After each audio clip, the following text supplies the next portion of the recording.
Oh, who's here? Here we go. We got Lenzen here. Witzel's here.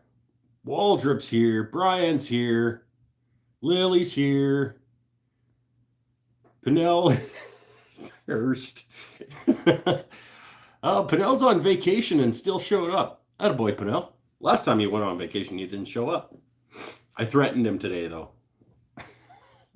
He said I'm on vacation. And I said I don't have anything on the file on file that you requested and were granted this vacation time off. So we might have a problem. He's on vacation in Prince Edward Island. And I said, well, I don't have anything on the books that you booked this time off, so you can't just go gallivanting without letting your employer know. Robert Beebe's back. Brickhouse is back. Seth, I think. Trying to keep everybody straight. Nice haircut. Yeah, thank you. I did it myself. We were doing official headshots this week at the gallery because our website needs updating. So I was like, well, let's look how I'm supposed to look for like my official headshot for my employer. Beard looks good too. Are you hitting on me right now, Robert B? Because I appreciate it. Stanifer's back. All right. Regular ashholes are back in action. We're gonna do some pens. Let's not get ahead of ourselves. I need to restock my pen inventory at the gallery in the gift shop. And let's be honest, I'm not getting enough shop time out here these days that isn't part of the show to be refreshing my pen stock. So we're gonna do some pen. Well, let's start with one and we'll see how I feel. But I need to get some pens back into the gallery gift shop. So we'll start with one and go from there. And we'll talk about the guitar. The guitar has been designed and the wood has been sourced and the parts have come in, and we'll do some unbagging and an unboxing of guitar parts that are guitar hardware that's going into the guitar. Obviously, do a Korean one. I don't have any of those prepped. I still only have like the same set of pen blanks with tubes and everything in them. How's the foot lupus? The foot lupus is back. It went away basically for most of the week, and then it came back. It woke me up in my sleep last night. It's back, but it's not as bad as it was last week. I'm not like hobbling around like a guy with a broken foot. I'm just like in a little bit of pain. So it woke me up about 4:30 in the morning, and I went and got an ice pack, or made an ice pack out of the fridge. I got a fancy new fridge last year that does water and ice in the door, like and it gives you ice. So I made myself a Ziploc full of ice, and I iced it, and it's and then I worked today, and it's there. The foot lupus is present, but it's not as bad as it was last week. I shouldn't be like stopping to cringe every once in a while. Who's having a bevy with me? Had a really productive day at work. I'm having a good week. Everybody having a good week? Hope everybody's having a good week. Paul's the one hobbling around with the broken foot. What'd you do to your foot?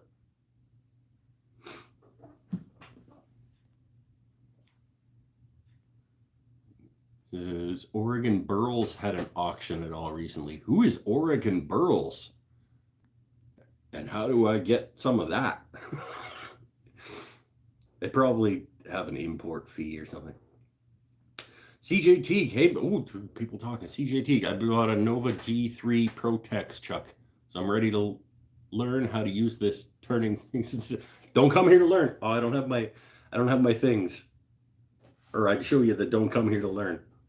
People do learn here. Just don't come here specifically for that reason.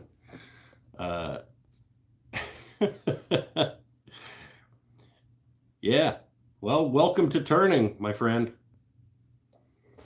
Smoking a pipe counts. Well, Vera Peterson's back. What's going down, everybody? I can't speak for everybody, but I have had a productive week at work. Particularly today at work was very productive. I didn't have a productive week in the shop, but I did finalize the guitar design and I did source the wood. Man, I don't know what you guys are paying for walnut where you are. Oh. I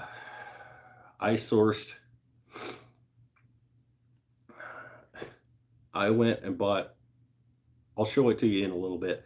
I bought one stick of walnut to make my guitar. My guitar is going to be an all walnut with a little bit of, we'll talk about it. But it's going to be a black walnut guitar. And I bought the main piece of wood that's going into the guitar. It's not an enormous piece of wood. And it cost me 190 Canadian dollars for the one piece of wood that's going to make the majority of my guitar.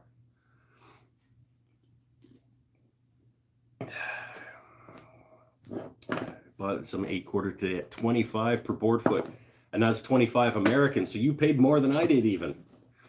I paid 25.99 Canadian per board foot for this piece of 8/4 that's going to make the majority of my guitar. Had a connection for me for walnut? No, probably not for me. Maybe for Paul. I doubt you had a connection. I looked into sourcing walnut from the States year before last. And I was basically told by everybody, like, we can't send it to you without it going through a broker to process paperwork and stuff as a cross-border situation. And it wouldn't be worth it for how much you're going to be buying. So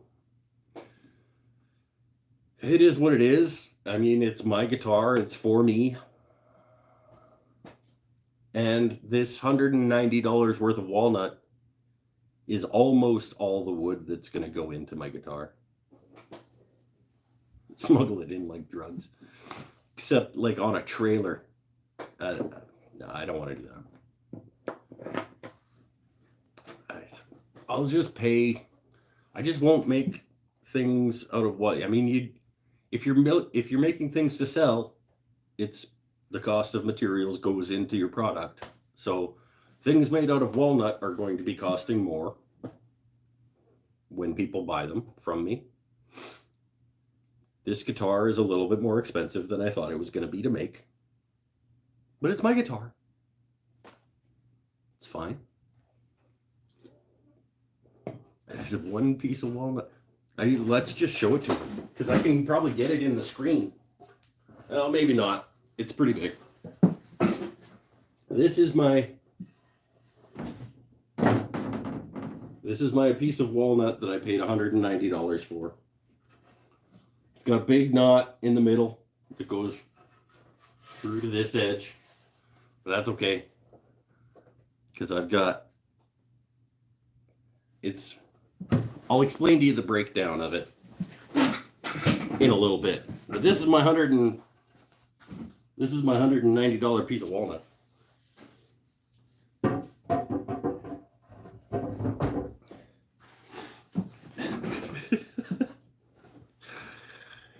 But I'm gonna have a walnut guitar. So there. You don't have a walnut guitar. Actually, Waldrop might.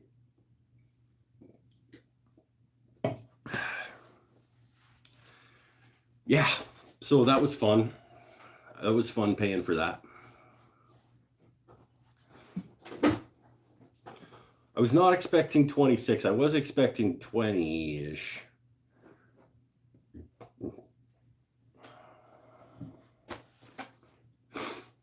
Yeah, Walter, I have a walnut guitar. Yeah.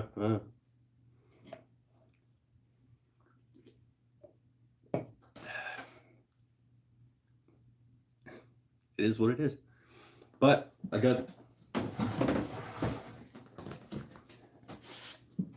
can't see if you guys can see. There we go. That's the guitar.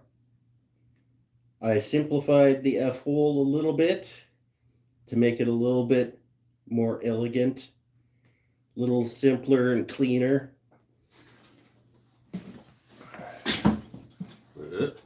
Gonna be dropping clamps on myself.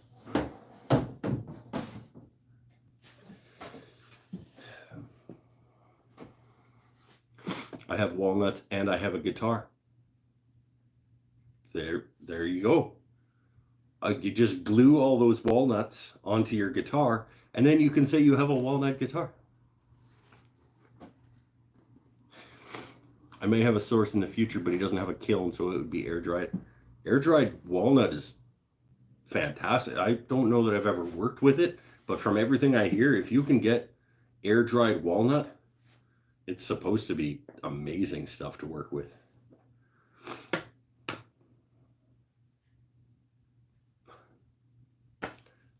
But I get what I get.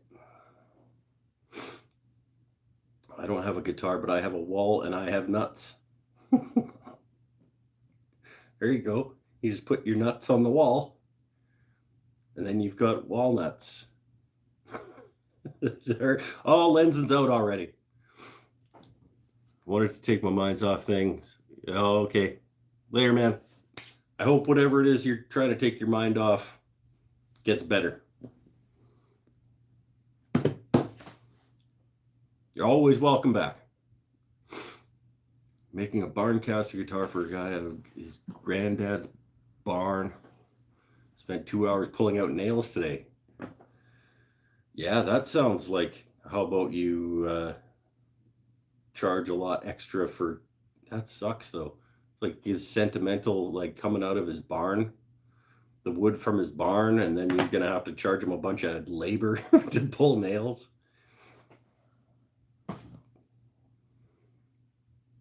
Scott, best wishes from all of us to you, my friend. I can never even find the words for stuff like that, my man. It's just, if you need to reach out, you talk to me anytime you want. Okay? Friendly voice.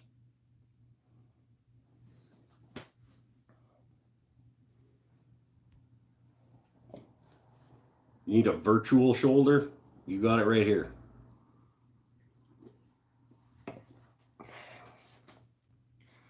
Built a solar kiln right next to my shop. Keep wood in there for a few weeks. I would case harden everything I put in a solar kiln. I thought about doing it with like tarps and like build a little like frame structure and then tarp it, or get some like corrugated stuff and build sort of a greenhousey kind of a kiln. I am not diligent enough to be able to like monitor and airflow and heat levels. I would just cook it. I would cook it and it would case harden and I would wreck it. I know I would. So yeah, that's not a thing that I'm gonna do, but good on you if you can keep that within the levels that are right and get, because it's not, people think that drying wood is just, you just let it dry. If you heat it up, it'll dry faster, but there's more to it than that without wrecking it.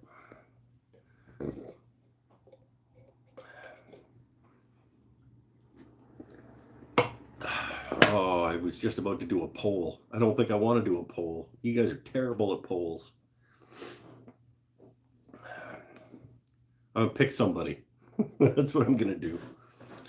I'm doing Slimline Pens because that's all I'm restocking at the gallery, because I don't want to have to make them make a separate entry in the system for another kind of pen. They've got wooden pen, Mike Davies wooden pen in the system already, and so that's a Slimline. So I'm making more Slimlines for them, and I've got 5 options left. I made a cherry and a walnut the other day to get started on doing them. Do a poll for who I should pick to pick the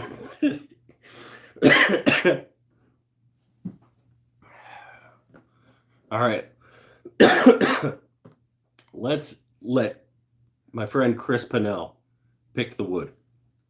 I don't think I've ever even picked him for anything other than moderating the channel and being my sole employee.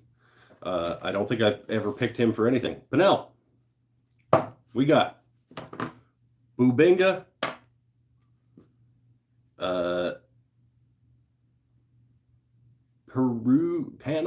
Peruvian walnut that I made the knife block out of, Nara,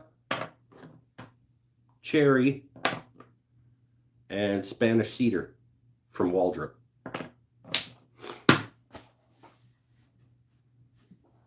Chris Pennell's picking. Might have another beer first, but and then I'll let somebody else pick the hardware for it. Or maybe I'll let Chris Pennell build the pen that we start with. I don't know. I'll decide after. Bubinga, but say it like Bazinga? No.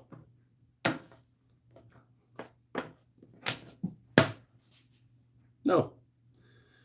We'll do Bubinga. I never got into that show, first of all. Secondly, that's a wood whisperer thing.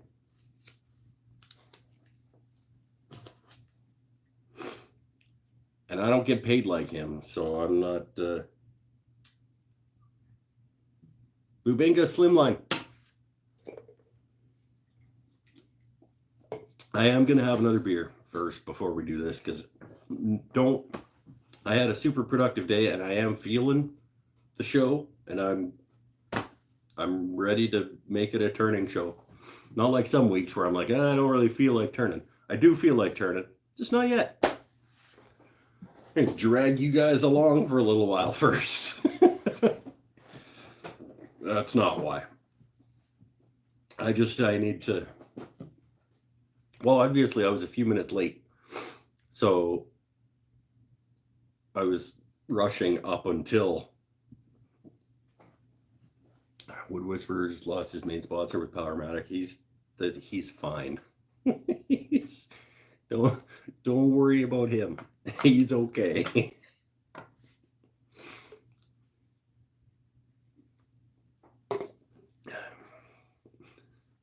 Yeah.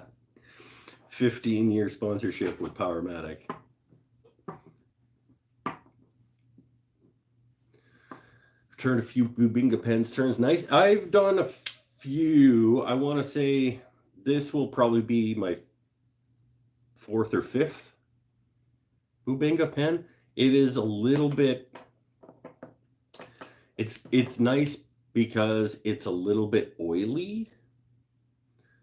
So it's kind of hard to explain if you've never cut it.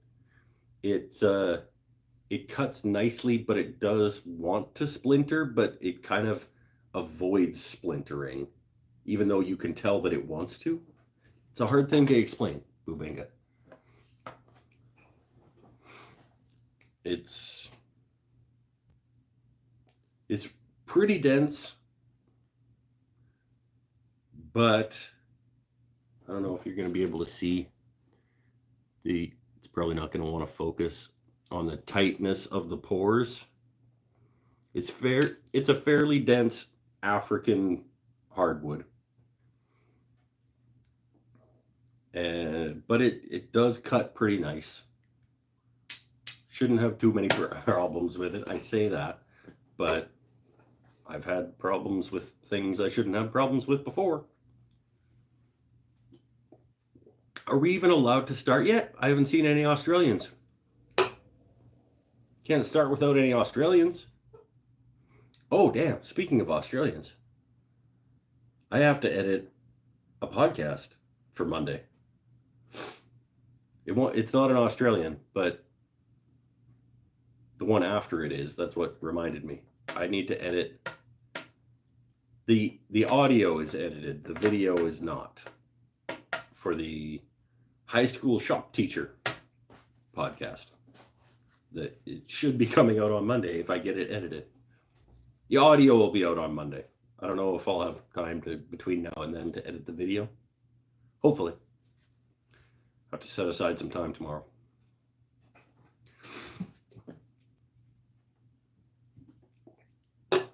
Okay. Let's at least start another beer. And then we'll head over. Oh, damn. I got a cherry pen already up on the lathe from the photo, the thumbnail. I guess we could swap it out. I need to send you some black palm because I've never been able to turn anything out of it. Well, it's a grass, basically.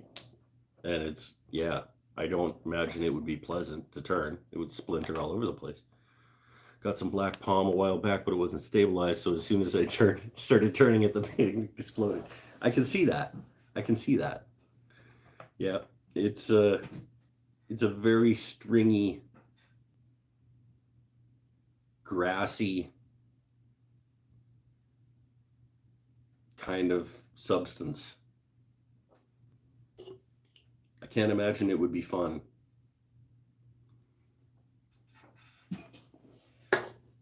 Chris said Bubinga. I know. I forgot that I already had a cherry one up on the... I can take it off.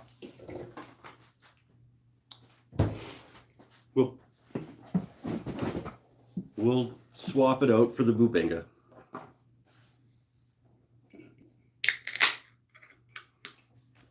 I clearly don't know what I'm doing. Okay? We've established this already. All the more reason I need to get a vacuum chamber for stabilizing. I want to get a lot of things. I want to get a vacuum chamber. I want to get a pressure pot.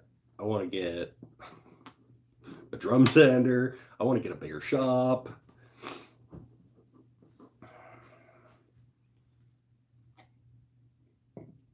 I stabilized the black palm. It still exploded. Well, there you go.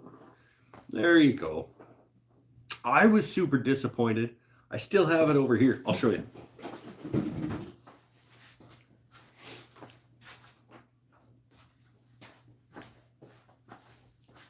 This is sad. This is sad. This was one of the blanks that my friend Paul Waldrop sent me.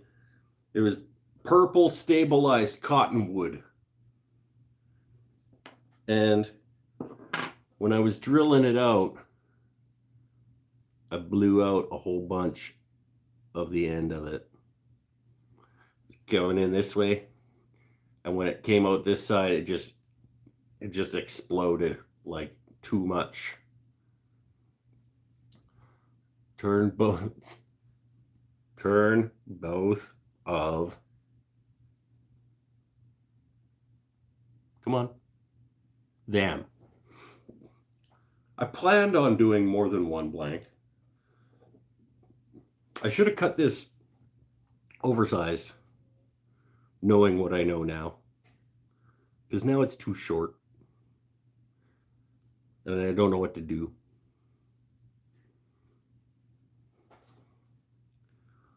I mean, I could just cut down the tube as well. And it could be a shorty pen. Because I still have the other side. So I don't know. I'm holding on to it because as pissed off as I was at this happening, I was like, I can't just chuck this. So we'll see if I can get something figured out here. Is it long enough for a maple leaf? No, it's not long enough for a maple leaf. That's the problem, is I cut it for slimline purposes. And it's now not long enough for that or anything else. But if I make it the back end of a slimline, that just like has pen insert floating around in it. So it could be I could make this the back end. If this one drilled clean, I could make this the back end of the slimline, and it would just be a little bit shorter, and I could just cut down the tube as well. That's future Mike's problem.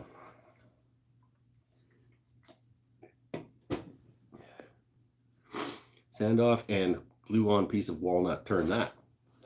Yeah, give it a little stripe. Just cut it shorter, glue on a piece of something, give it a little stripe. Maybe do the same thing to this one, and then have a stripe of walnut on either end of the purple stabilized thing. See? There's something that I can do. I don't know.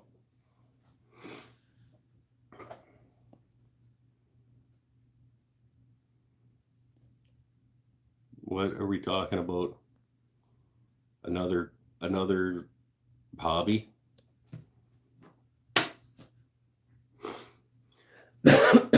Form it up, pour it full of epoxy. There's lots of things that I could do. There's a reason I kept it instead of just chucking it out in anger. I'll figure out something to do with it. And then I'll have a segmented pen.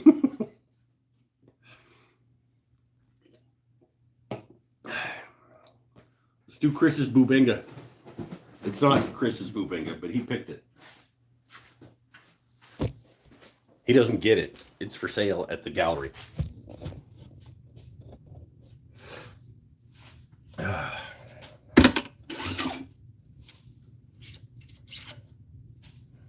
Take the cherry one off of there.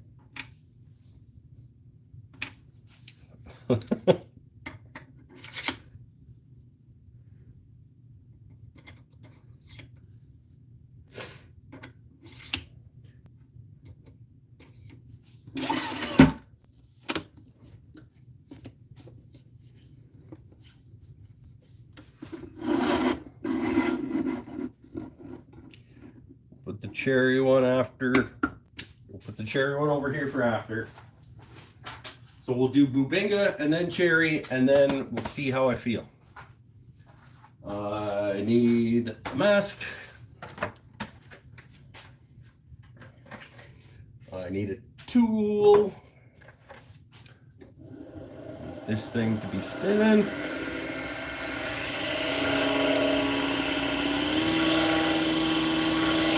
And away we go.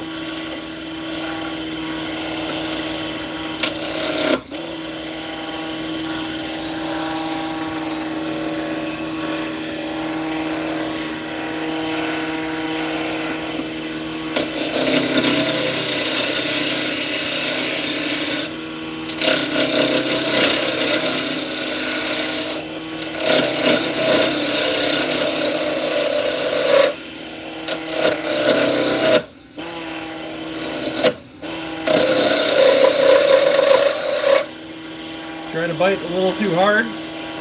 Should settle down. This is an African hardwood after all.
screaming pretty good.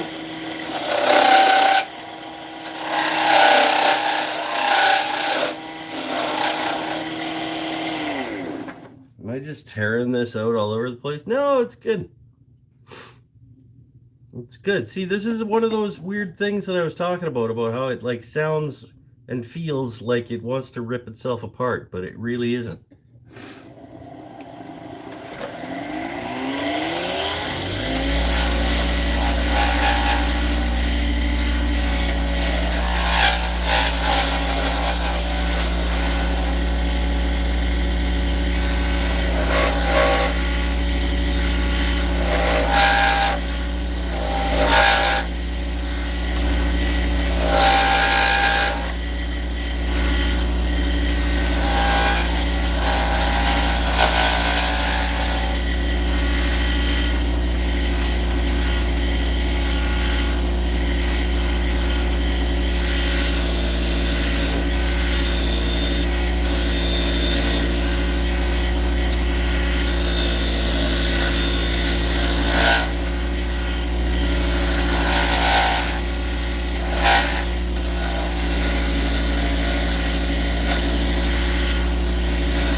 It's not liking it right in through there, but it's still cutting clean.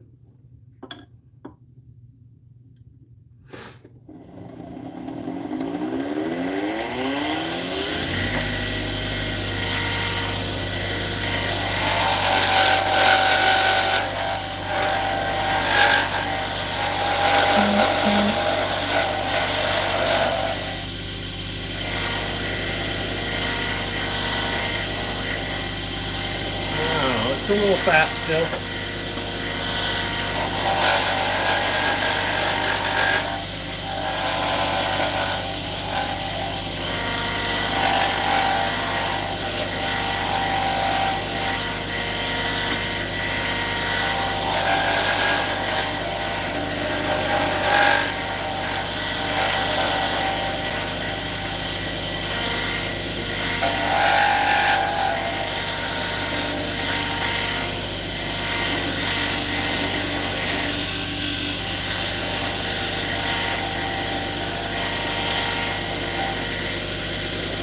That's probably okay, because I would like to show you guys a new sanding technique when you feel like half-assing something because you just want to get it done and get it out of there, and it's for sale and it doesn't matter because it'll be a perfectly good finish. Just watch. So we've roughed this down. We are a little, yes, Pinnell, we are a little bit oversized on the bushings, but not very much. And just watch this. We're gonna go straight. We're gonna go straight to 320 on the drill. Watch. I did this with both the cherry and walnut one that I did earlier this week. I was like, I wonder if I could skip grits if I just toss it on the drill. And you can. Watch.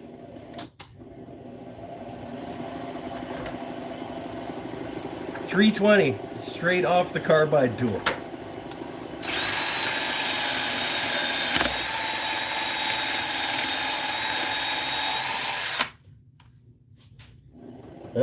I bumped it.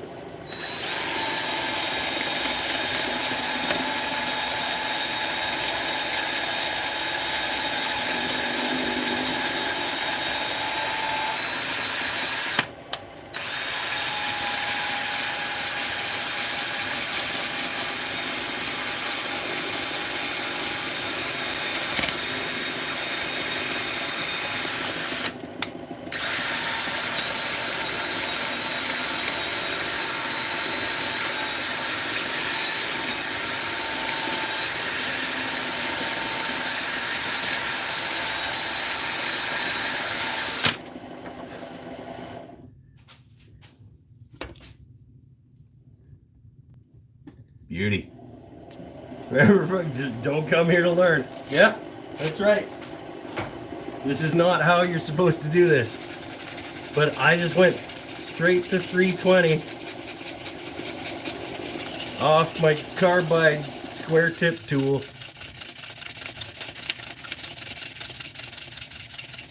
And I'm gonna give it a quick 400 after this, and then I'm gonna custom grid it, and it's done.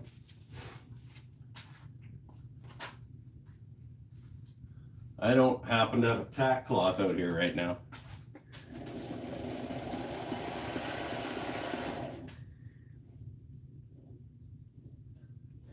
Yeah. Give her a quick 400. And when I say quick, I mean quick.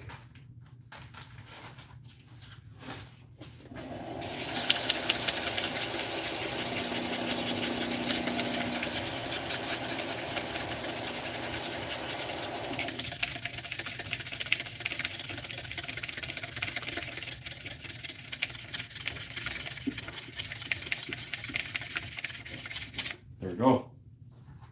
Custom grit.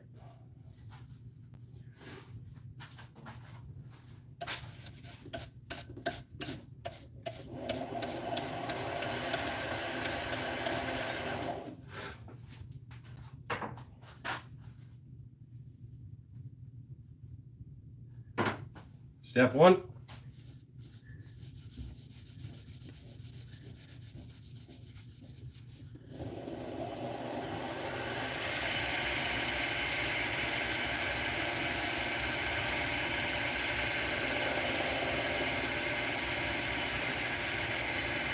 Yeah, okay, so get all the typical jokes out of the way. Yeah, bushings are just a suggestion. It's a fatty pen, whatever. I guarantee you this will sell for the same amount.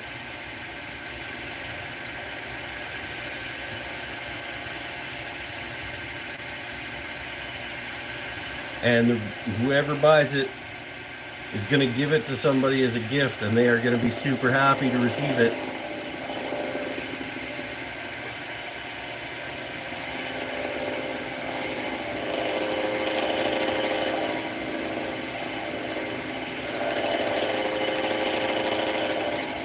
They look like a fat guy with a belt like that's too tight. Yes, they do. But woodworkers and pen turners only hate them because they know what they could be. People who don't do this look at this and go, oh my god, a pen made out of wood. That would be the perfect gift for Jane or Bruce or whatever. Like,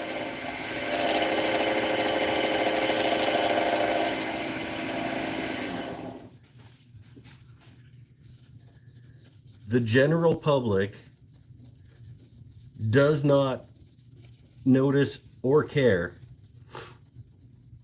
that this guy didn't turn that down to the bushings or whatever. These are retail products. Slimline pens are a retail product. They're one step above mass production.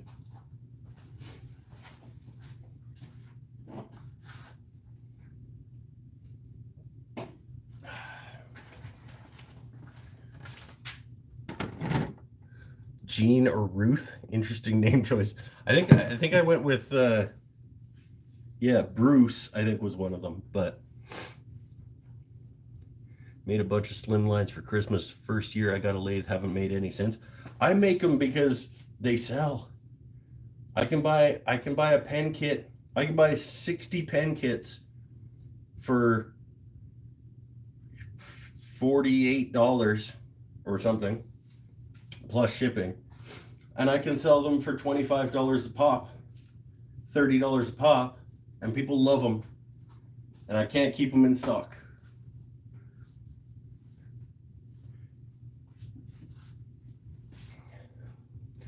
What do you folks charge in general for Slimline pens? I do 30. When I go to markets with them, they're 30 each or 2 for 50. When I put them in retail stores that take a cut, they're $40. And they sell. That's Canadian, so adjust from there.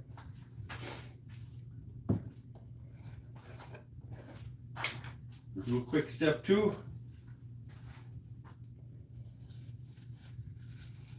That's not step 2, that's wax.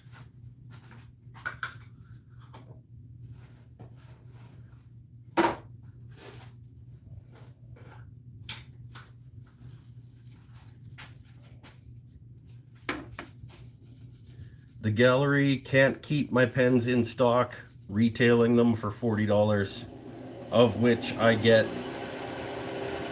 26, and they cost me maybe 5 to make.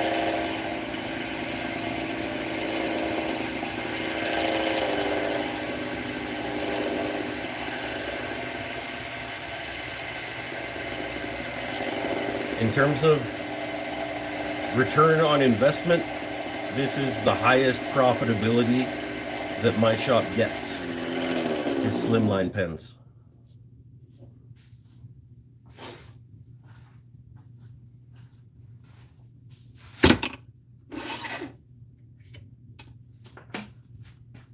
But I can only do one tonight because I just lost the bushing. There it is. Okay. I 25 American generally. Yeah, and that's about 32 Canadian. So about the same.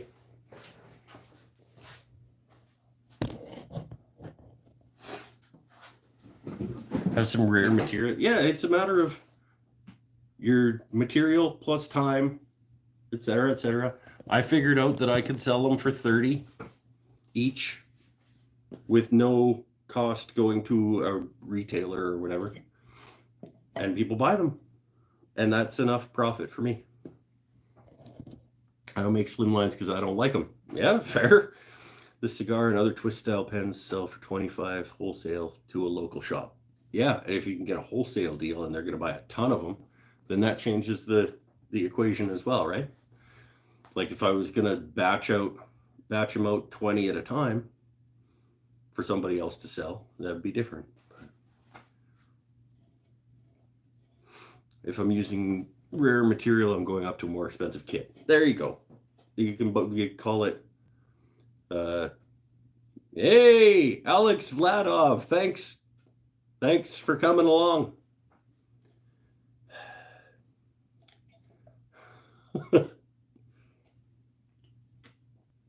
I don't make Slimlines or cigar pens, don't like them at all. It's not for me to like. Like that's the thing. I don't necessarily like or dislike them. I like them just fine as a wooden pen. Yeah, are they super nice top end wooden pen? No. But I'll sell the crap out of them at $30 a pop and make a boatload of money. I paid for my lathe with Slimline Pens.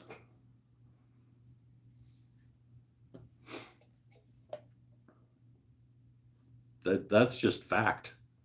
I have, in the first year that I owned my lathe, I paid for it and then some by selling Slimline Pens.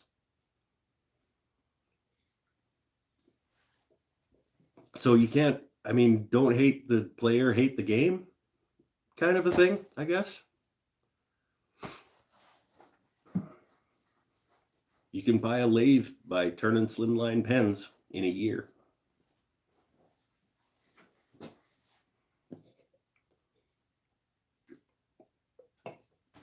That's what I should do. I should buy a Vic Mark or a Robust lathe and see how long it takes me to pay it off with Slimline Pens.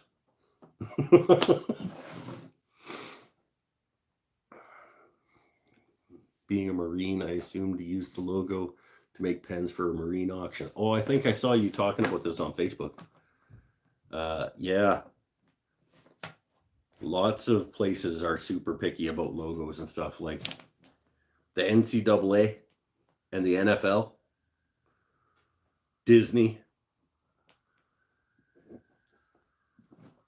DC. Apparently, DC Comics is super picky about. My first market I ever went to, I had a sign. I made clearly Batman symbol key racks. I just cut a Batman symbol out of cedar and put some little hooks in it, and it was a Batman key rack. But there was a sign that said in big block letters, absolutely not a Batman key rack.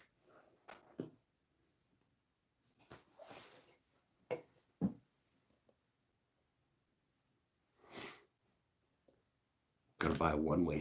Yeah, buy a one-way. Pay it off with Slimlines. See, how long do you think it would take me to pay off a one-way with Slimlines? Oh, a while. But man, that'd be fun.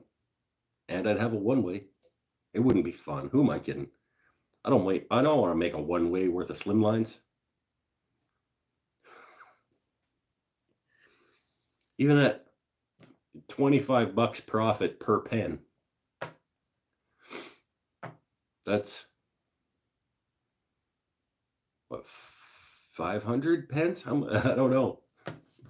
That is a good use. I would probably get a ton of views on that YouTube. I bought a one-way lathe with Slimline Pens, or pay off your one-way lathe with cheap garbage pen kits, or something. I don't know. We'll have to workshop the title of that, but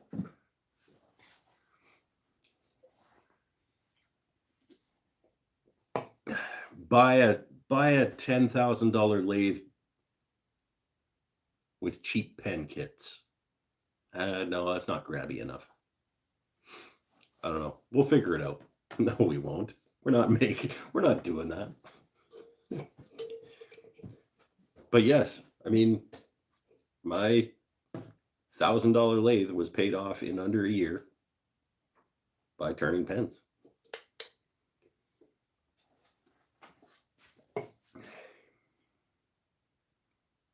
If your reverse switch goes out, you'll have a one-way lathe. Hey-o! But now, you picked a very red wood. So I'm not allowing you to pick copper as the hardware.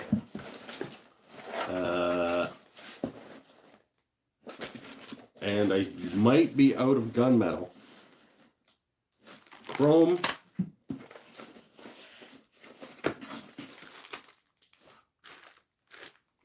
Even gold. Even gold, I don't know. Might just be chrome. Might be your only option. Satin gold.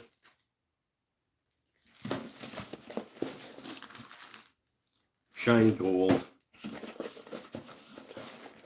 Satin gold, shiny gold, or chrome.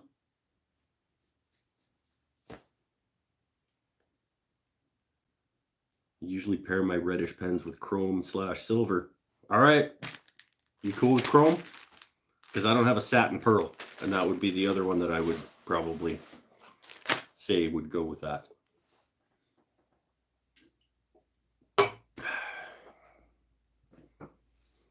Brickhouse wants gold.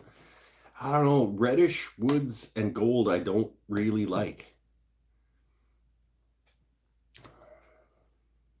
Chrome it is. Find one without the tubes in it. And then we'll move on to the cherry, I guess. Bought a couple of Taylor Mersfield pen kits from England. Those things are nice kits. Yeah, I've been happy with all the ones I've gotten from William Woodwright too. I've yet to try some of them, but the ones that I have tried are really high quality kits.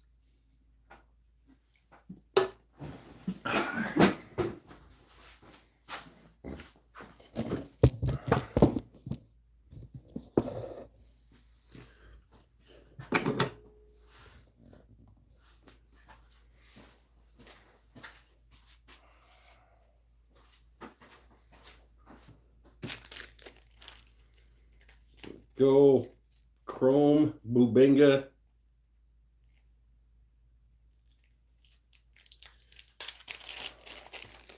Should be a good addition to the shop down at the gallery.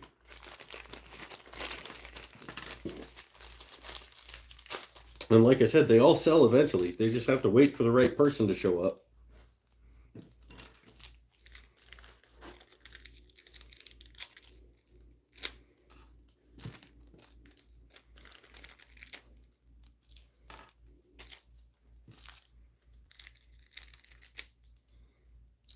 Even the combinations that I did not care for, they find a home.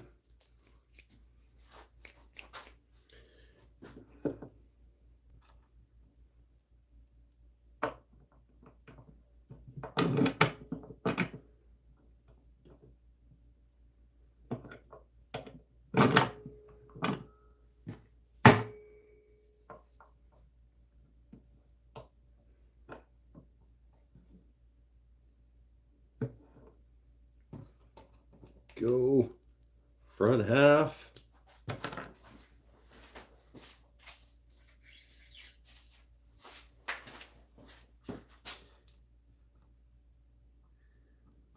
And why won't that go in? Go.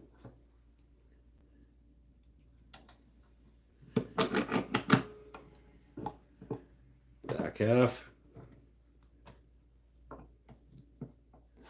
Bubinga Chrome.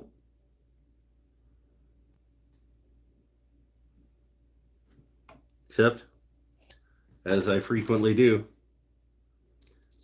forgot to put the actual band in there. There we go. Bubinga Chrome.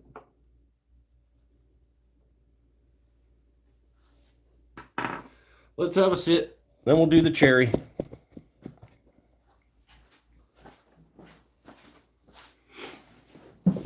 Whoop.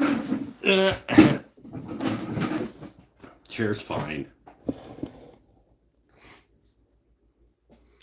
All right, later, Seth. Serious question. I love how people have to say that. Serious question, like as if it matters. Did the Bubinga smell like Fruit Loops when you turned it? No. I guess is the only answer to that. It smells a little bit sweet, but kind of not fruity, I wouldn't say.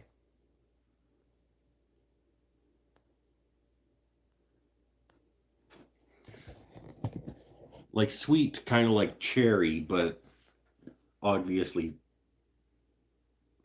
not cherry, I guess. I don't know. It's hard to explain. But yeah, no. When I wrote it out a bunch in your guitar last year, it smelled like Fruit Loops to you. But did you also pour Fruit Loops into your guitar area when you were routing? Because that could be why. Or had you just like ground up Fruit Loops before you did that operation and snorted them as though they were going to be drugs? Because maybe there was still some residue in your nostrils. I've never snorted Fruit Loops, but hypothetically, if that was something you did, that could have caused it. Or maybe even if you just had Fruit Loops that day for breakfast. I know. Okay, you got me. Yeah, see, that's your problem.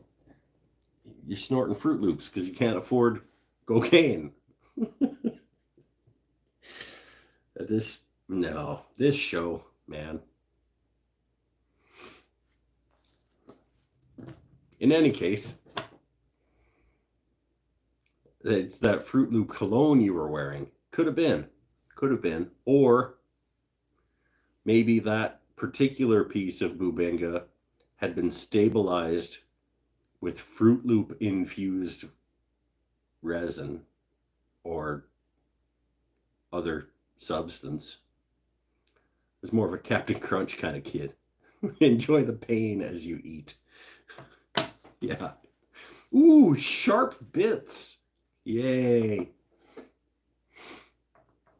All right, we'll do the cherry one next because it's already out of tape.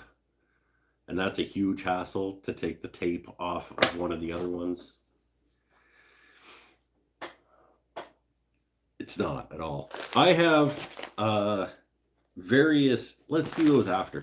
We'll do one more pen and then we'll do some opening of guitar hardware and stuff.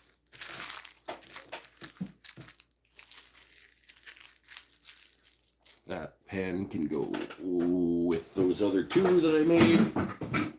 Come on, stay there. Now I have 3 more for the shop.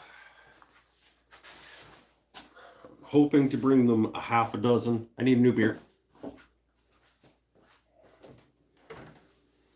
So if I do one more tonight,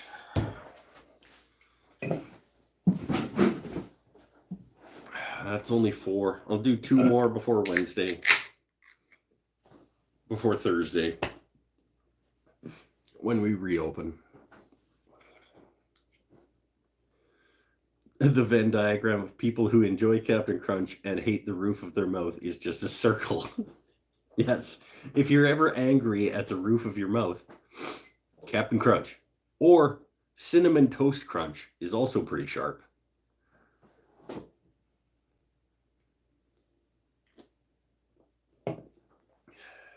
In terms of cereal.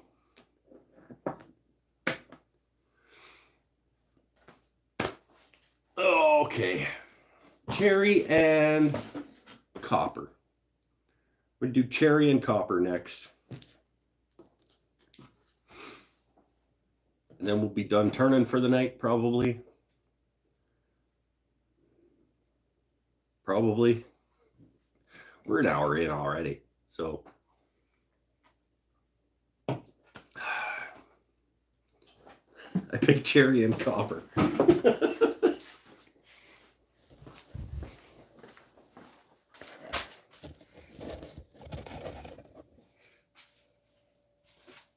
Uh-oh. 2. My lid number 1 is still behind the lathe station, so.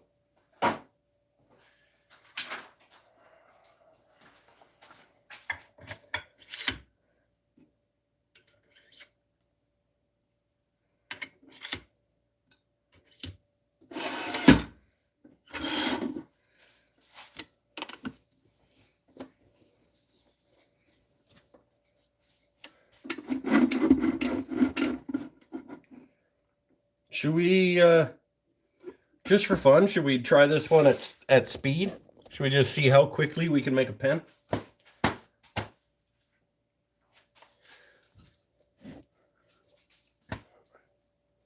For no reason except it'll be fun to see how quickly I can turn a pen.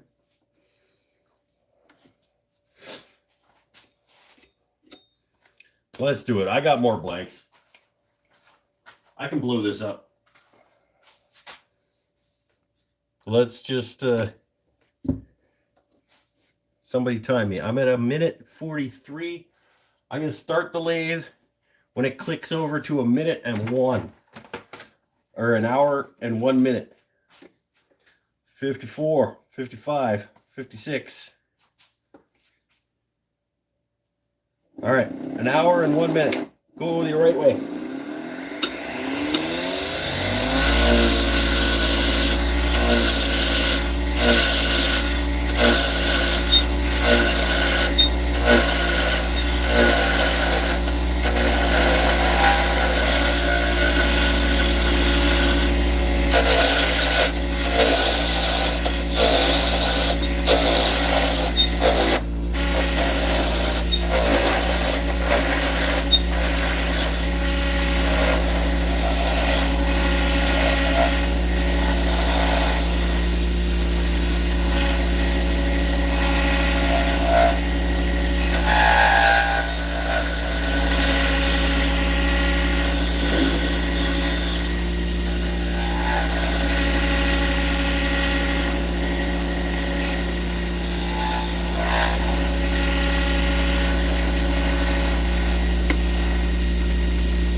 And that one I went straight to 400 on.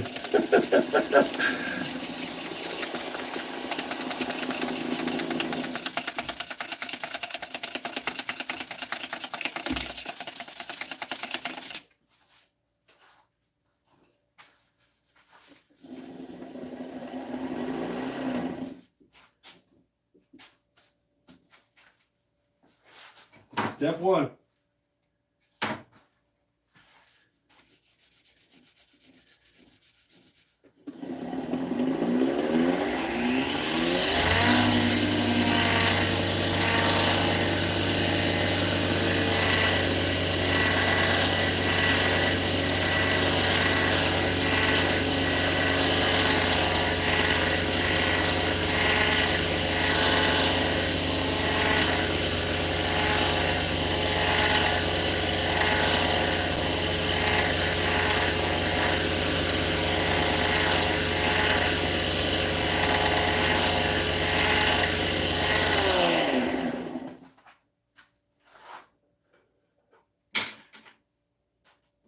Step two.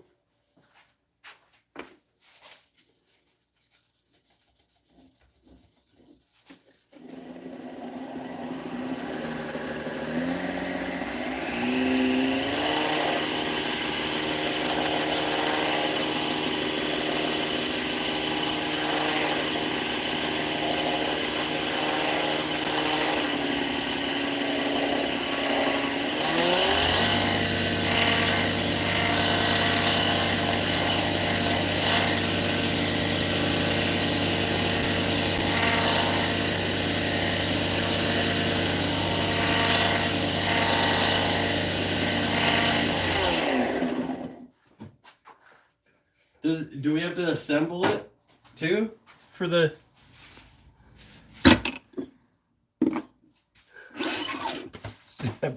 So it's when it's assembled with the ink inside. All right, okay. Damn, I gotta get the stuff out of the bag then. Damn it. Okay, where's copper? Gold. I didn't know that, like, when I started this, that it was going to be time thing. I got to get kit out. This is unfair now in terms of time, because I would have had these things ready. I got to take everything out of the stupid bags. This one's still got tubes in it. All right, end clip.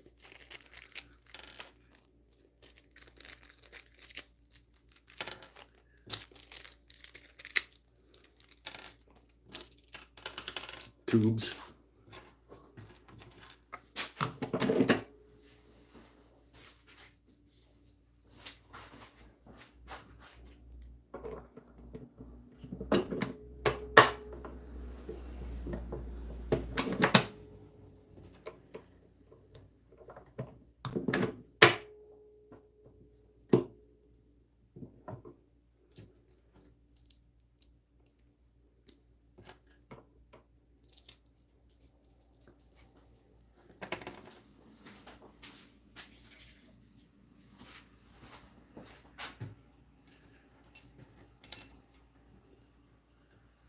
Get in there.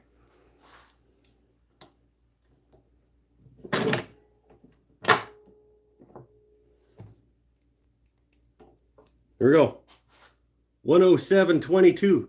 So 622.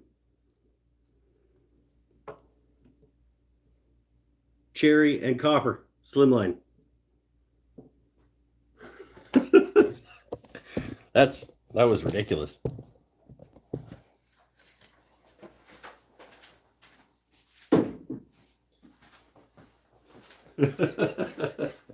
I mean, it was fun. I enjoyed it. There's no reason to do that, though.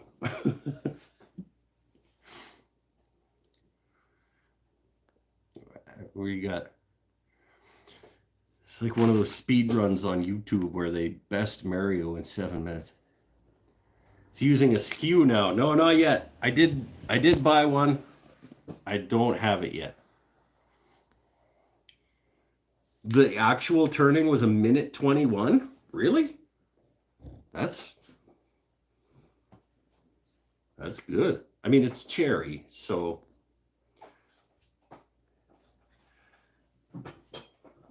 I'm pretty comfortable with turning cherry pens now. So that's, but still, I mean, under 7 minutes from square to assembled and ready to sell.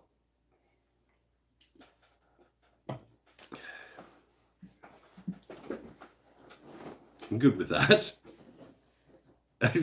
Don't do that though. I mean, there's no reason to do that. Time for 3 more? No, I don't think so. I think that was fun. And all that profit for 7 minutes of work. Well, plus the breaking down of the making the blank out of scrap, then drilling out and gluing in the tube, and then squaring up the end of the tube. But yeah, I mean, like I said, these are the most profitable thing that comes out of my shop in terms of return on time investment. Because I can go from scrap wood to 10 pens in 5 hours.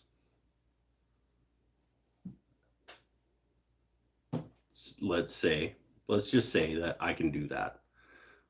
10 pens from essentially free wood that's basically gonna be burned if I don't use it for pens. That's how much are Slimline pen kits? $3. Let's just round up to 5. We'll say a Slimline pen kit is $5. It's not. But a $5 pen kit, 5 hours, I'll do 10. So that's $50 worth of stuff in 5 hours. I will sell them for 30 each. That's $300.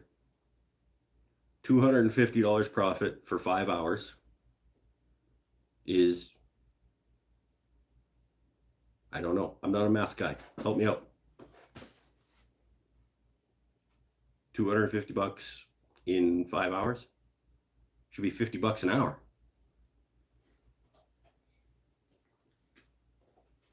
Right?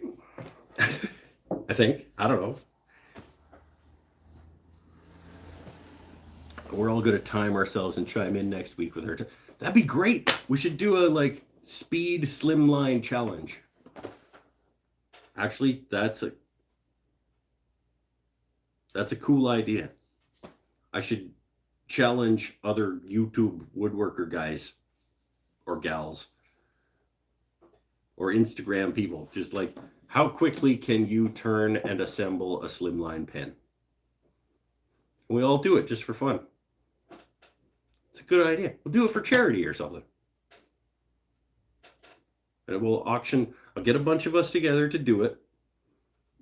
We'll auction the pens off for whatever charity we decide. That's a good idea. And somehow Mike still loses money. Yeah. Shut it. I'm going to lose money on the shirts that I bought today, I'm pretty sure. I ordered merch shirts. It gets cheaper the more shirts you order. No, it doesn't. It gets cheaper per shirt the more shirts you order. So I ordered the minimum number of shirts to get the maximum discount on the shirts, which was 36. So I have 36 various types of shirts and colors of shirts to do screen printing of my logo and quotes and statements and things on. So yeah, that'll be cool. So all 14 of you guys that are currently here need to buy a shirt. And then I need to find another, not a math guy, 22 people to buy a shirt.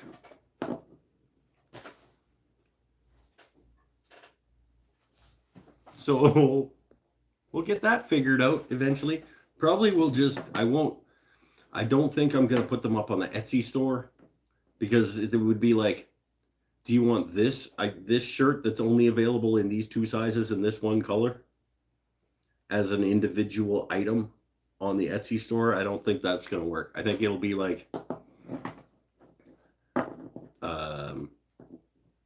send me an email with the type of shirt you want and your size.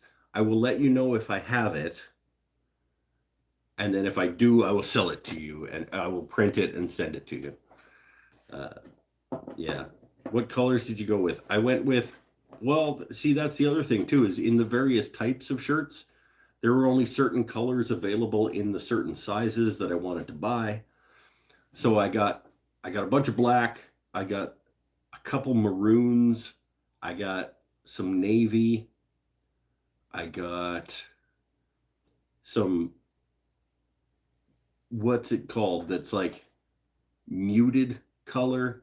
And there's a specific term for it. Some dark gray. Penel, yeah, yours is picked out already, Penel 2. Because I was talking to Penel 1 about what size he is, and he's like, are you ordering any mediums? Because B Penel's a medium. And I told him, I said, well, B Penel can suck it and buy a large. But then I specifically ordered 2 things in medium that were available, because most of the mediums and larges were just not available. So it's mostly XL, 2XL. I got a 3XL for Chili. I got a 5XL for Jax. But it's mostly XL and 2XL, because literally, like, large was just like, there was a button that was like, let me know when there's more. Walter wants a 2X gray with all the captions on them. So I don't think they'll all fit, dude. They'd be like, stay happy, stay healthy, stay safe, loud noises, don't come here to learn, across the back. Like, that would look stupid. Don't do that. Food for thought. Provide the option for size, statements, and colors made to order. Yeah, but Lopez, it's a fantastic idea.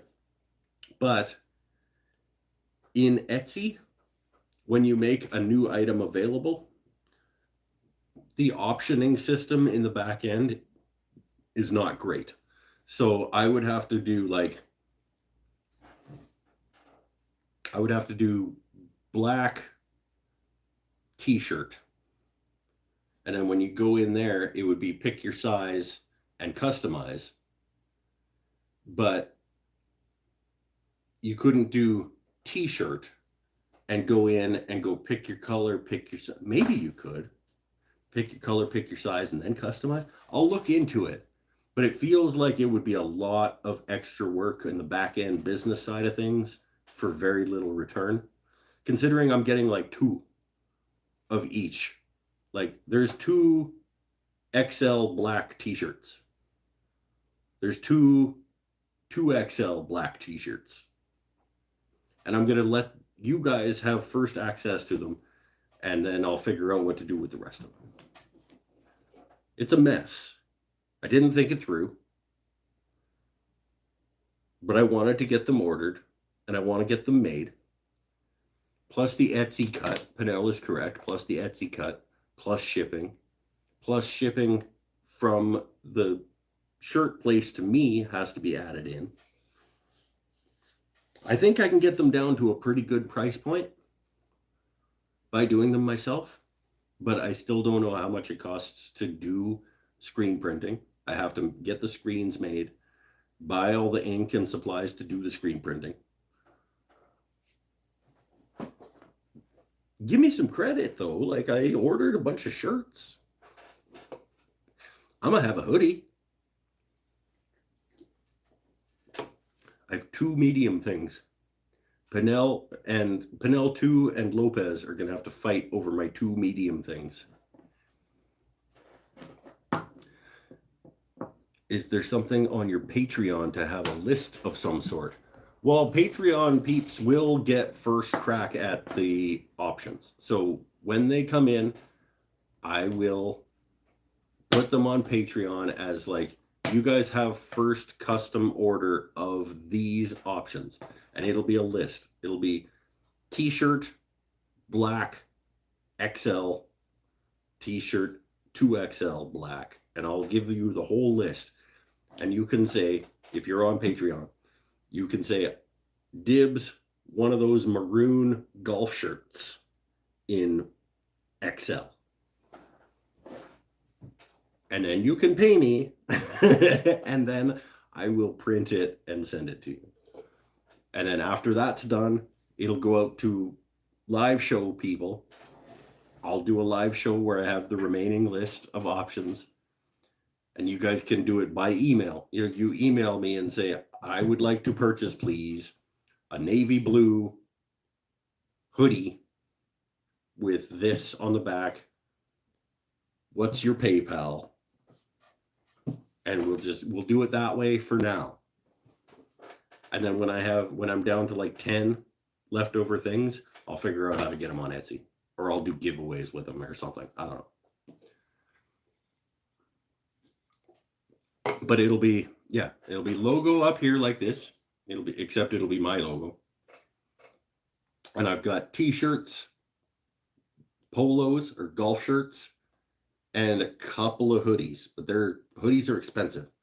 And I just wanted one for me, so I bought 3 different kinds so I could see the quality of them before I start doing hoodies.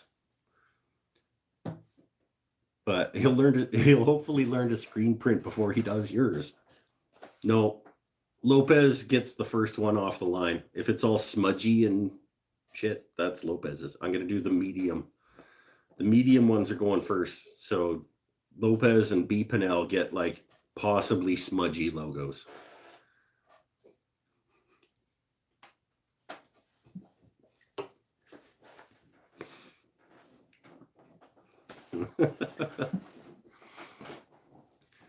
Can I substitute your logo for a picture of Matthias? No. I'm not making a screen of Matthias. I should make a logo that's just like a baldish guy with a giant beard.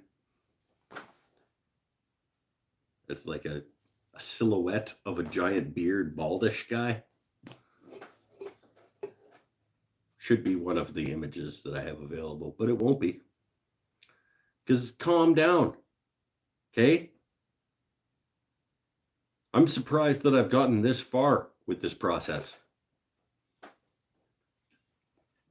I have the stuff to make, I have the printouts to make screen printing press stuff with, and I've got shirts ordered, okay? And that's the second major 2022 resolution that's already well underway. Prototype number 1 is going to be worth a mint. I get unfortunately, it might be worth a mint, but I get the first one of everything I do remember. So, yeah. The first one I do is for me. The second one I do, I promised to Scott in Australia. So the one 3XL black that I bought is going to be the second press that I do.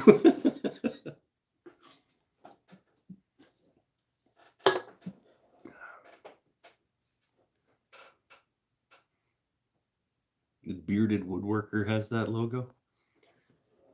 Well, fine. didn't want it anyway. I have my own logo.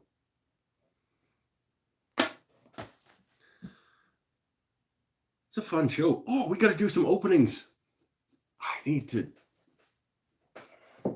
My foot's holding up. It's not hurting me too bad. Let's look at what's in here. Let's look at the box. The guitar.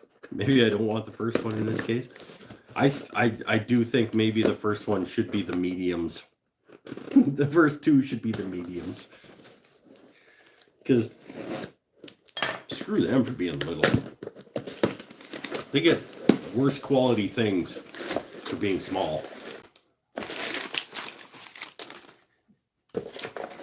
There we go. What do we got? We got thank you for your purchase from Solo Guitars. This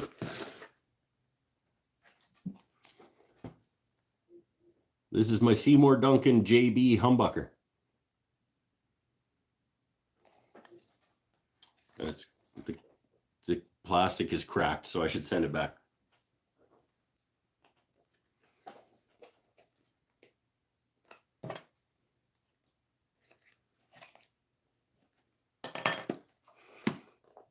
Could you imagine? Is there tape on that side too? Yep, there is. Seymour Duncan TB4 JB humbucker in black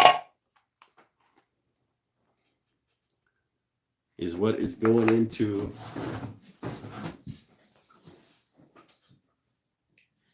that guitar right there.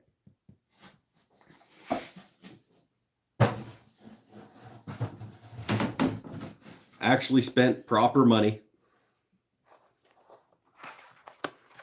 on a proper pickup this time, instead of going on Facebook and being like, hey, somebody sell me a not garbage humbucker. I went ahead and bought a proper pickup. And my research says that this is sort of like where you should be in terms of like multi-purpose, multifunctional humbucker pickup. So that's what I went with. I don't know. I'm sure Mr. Waltrip will have an opinion on the Seymour Duncan JB humbucker. T4 or whatever it's called. I'm sure it'll be fine. Skinny shaming? Yeah. That's right. Eat a hamburger. What else?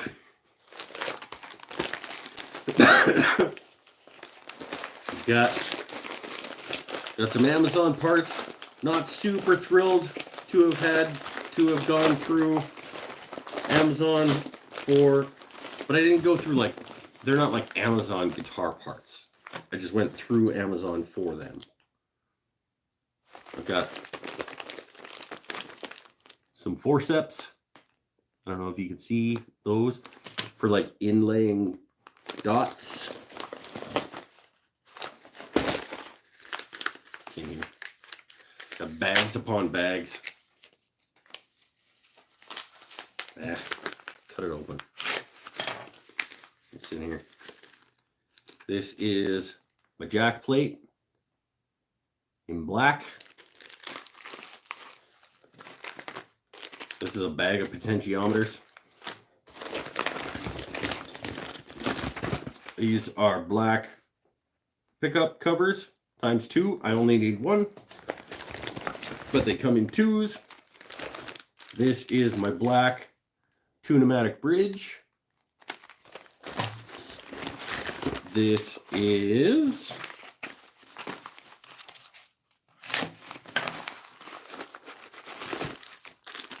these are my black tuning pegs. Black, black, black, black, black, black, black. And that's an empty bag. I still need a nut and strap buttons. And then I'm ready to go. Well, I'm already ready to go because I can start without either of those things. But those are the two things I forgot when I was ordering. I like Seymour Duncans. Yay! I don't know, they're just kind of like, they're one of those like the standard. Seems like Seymour Duncan and DiMarzio are kind of like the standard by which you measure pickups. If you're not going up to like a boutique handmade pickup, they're kind of like where you should probably be. It wasn't too bad. If I was doing a 2 humbucker guitar, that would have been painful. But I think I paid $1.40 for the pickup. So it'd be $2.80 just worth of pickups if I was doing last year's guitar with them. I need another beer. Cheers. So go grab another beer and come back. I'm gonna grab another beer and come back. This is my envelope I was waiting for from Crimson Guitars for last year's Great Guitar Build-Off that didn't come in time. Let's open it up and find out what's in it. Because I ordered stuff for last year's guitar that didn't show up in time for me to finish the guitar. Let's find out what I bought.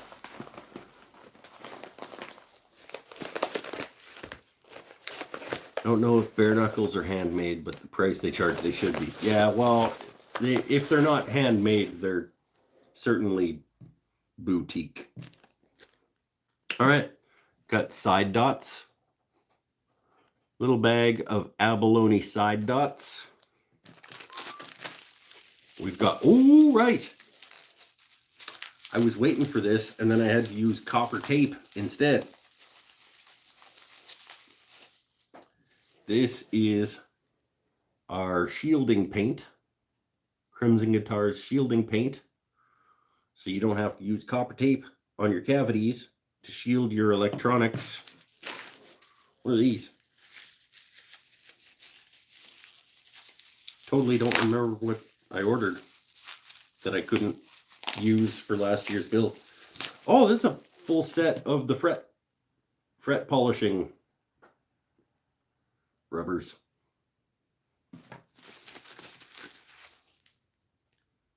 So essentially this is like,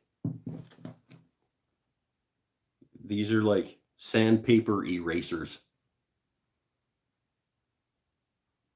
to shine up your guitar frets.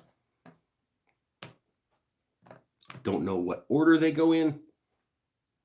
Maybe they say on it. It's C, F, S, F, M. How about coarse, fine, super fine, medium? Let's put that in there.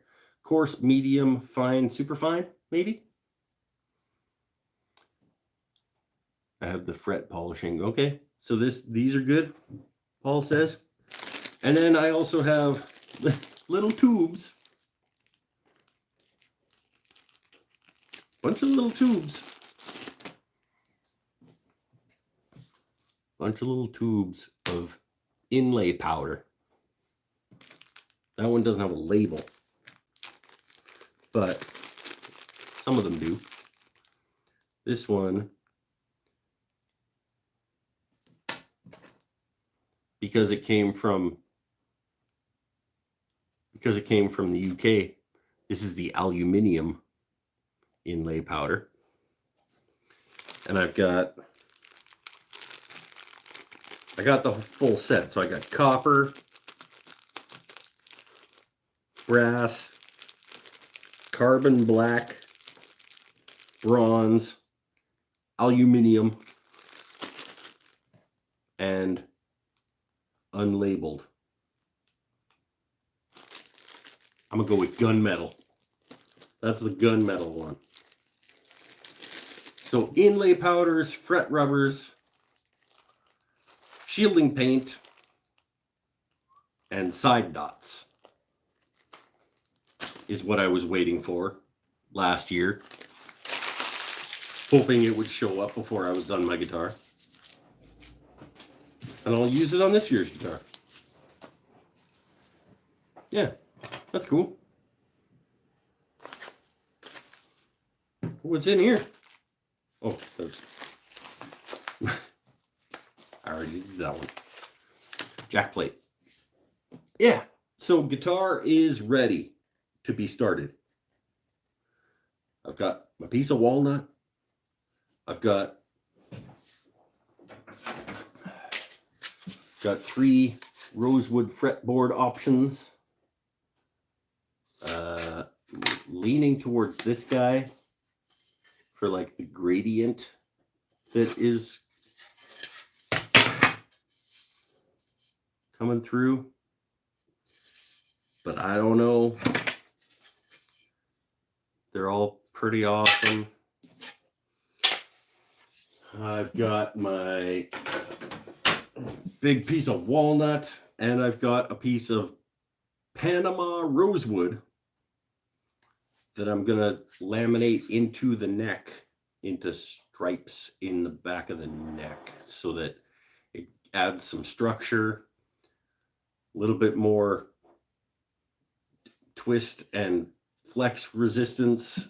It'll be a 7-piece laminated neck of walnut and Panama rosewood. Yeah. And with all black hardware, I think it's going to look awesome. I need a new beer. Vera said she was getting a beer. I'm going to get one. And then we'll call it, I think.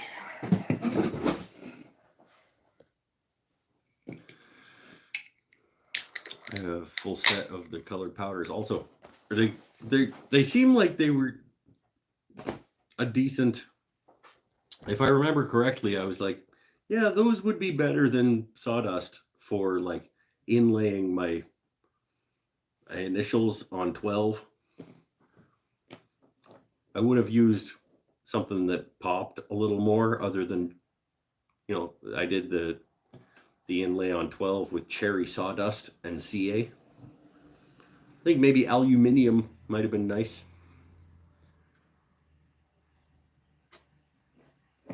Or bronze or something. I don't know. Inlay powder, I think, is going to come in handy. Fret rubbers, I think, are going to be handy.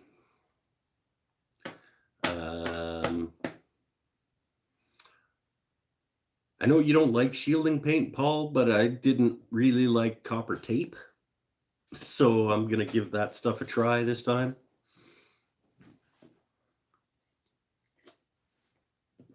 I don't know. We'll see. And I'm going to dig into it starting...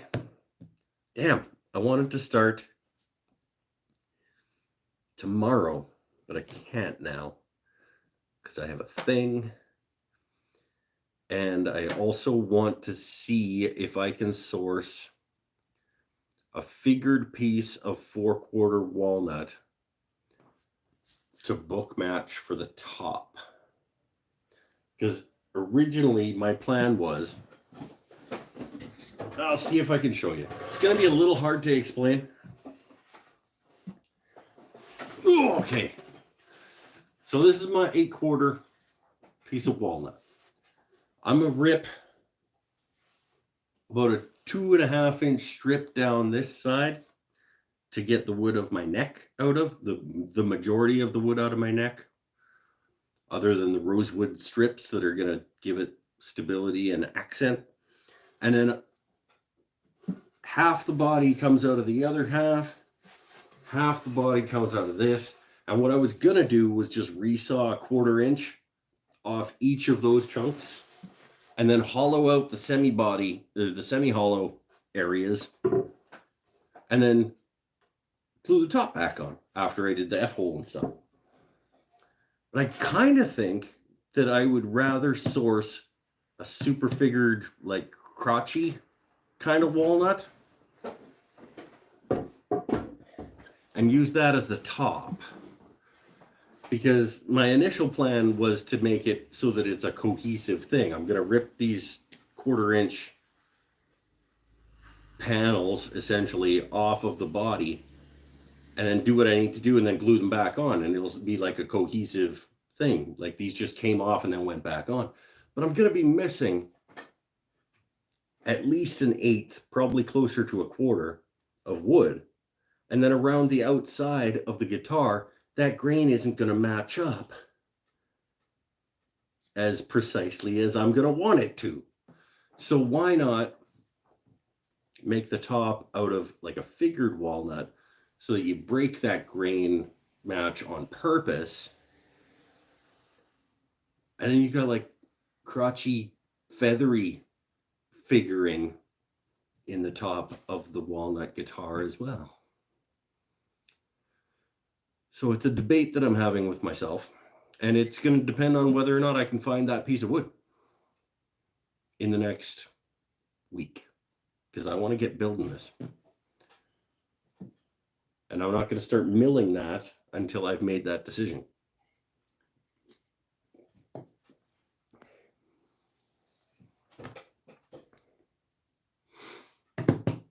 But we're very, very close. You want to see the piece of Panama rosewood that I've had for the last 3 years? Waiting for something to do with? That I'm going to cut strips of and put in the neck of my guitar? Look at this. This is Panama rosewood, 8/4. It's absolutely gorgeous, and it's hard and heavy, and it's going to go into strips into my neck. It's going to go into strips into my neck.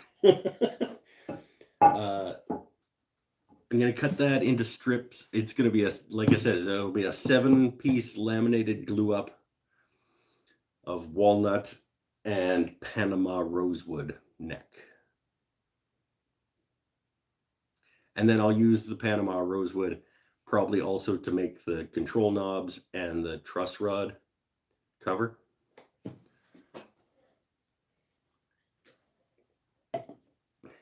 And then I'll still have most of this piece of wood, because I'm going to cut like 1/8 inch strips off this thing for the neck.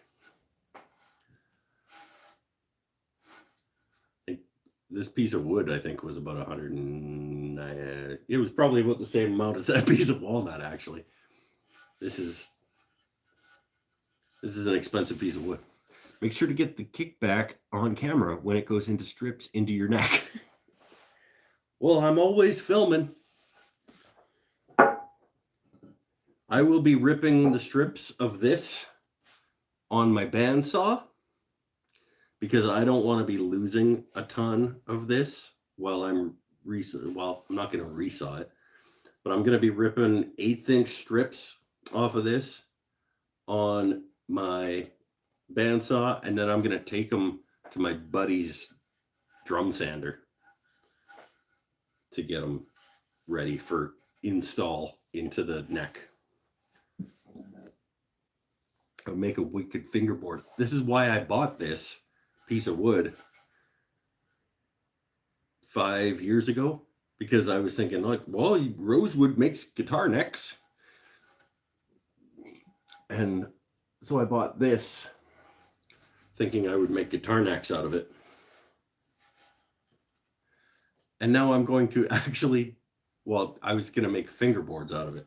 Now I'm actually going to rip strips off of it and put it in a neck, and then still probably have enough to make fingerboards out of this. Oh, that's a good idea.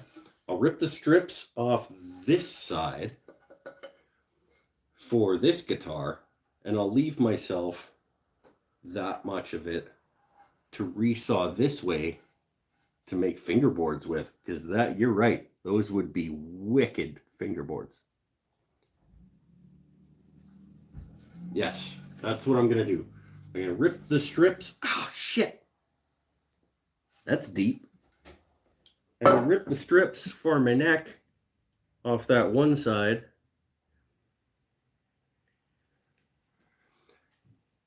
And then I'm going to have the rest of it to make fretboards with. Make your neck from that? No. It would be awesome. But I want a full walnut guitar. This episode brought to you by Veritas Band-Aids. I don't think so. It did go in pretty good, but it's not pumping blood out.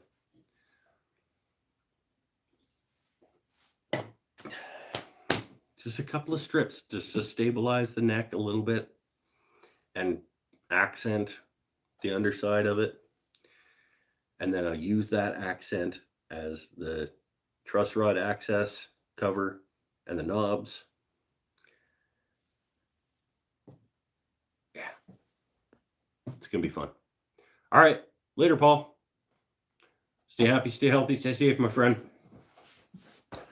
And we might as well just say that to everybody, I guess, at this point. An hour 44. Made 2 pens, talked about guitar. We'll let Pennell get back to his vacation in Prince Edward Island. And I can dig in on the guitar. For now, I got to make a couple more pens. And then I can turn my attention to the guitar.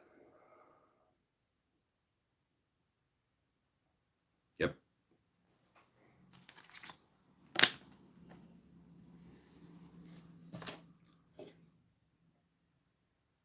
Bye for now, everybody. I'm off the clock. He said, I didn't say shiz.